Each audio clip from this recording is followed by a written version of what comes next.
আজকে আমি বাড়িতে বানাচ্ছি পিৎজা সস।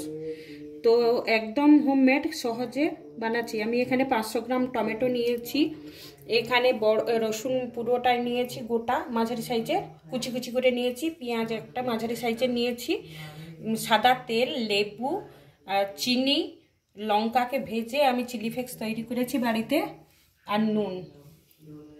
এবার আমি প্রথমে রসুনটা দিয়ে দেবো।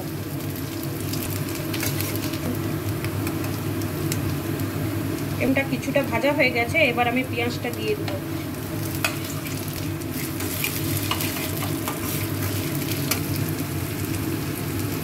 পেঁয়াজ রসুনটা ভাজা হয়ে গেছে, এবার আমি টমেটোটা দিয়ে দেবো। এখানে 500 টমেটো নিয়েছি, আমি একটু নুন দেবো। টমেটোটা কষানো হয়ে গেছে প্রায়, এবার আমি লেবুটা নিংড়িয়ে দিয়ে দেবো।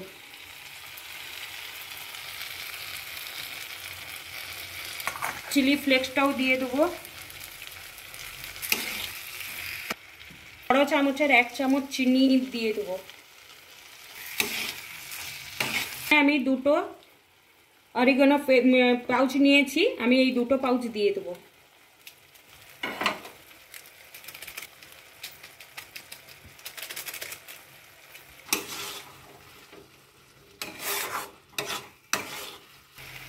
এবার হয়ে গেছে এটা রান্না।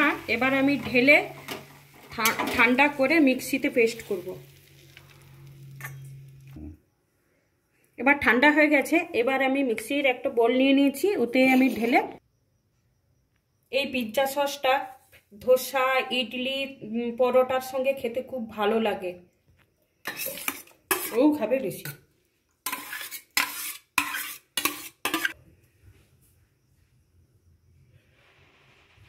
মিক্সিতে আমি পেস্ট করে নিয়েছি, আমার হয়ে গেছে। এবার কমপ্লিট ঢেলে নেব। আমার কমপ্লিট হয়ে গেছে পিৎজা সস বাড়িতে বানানো।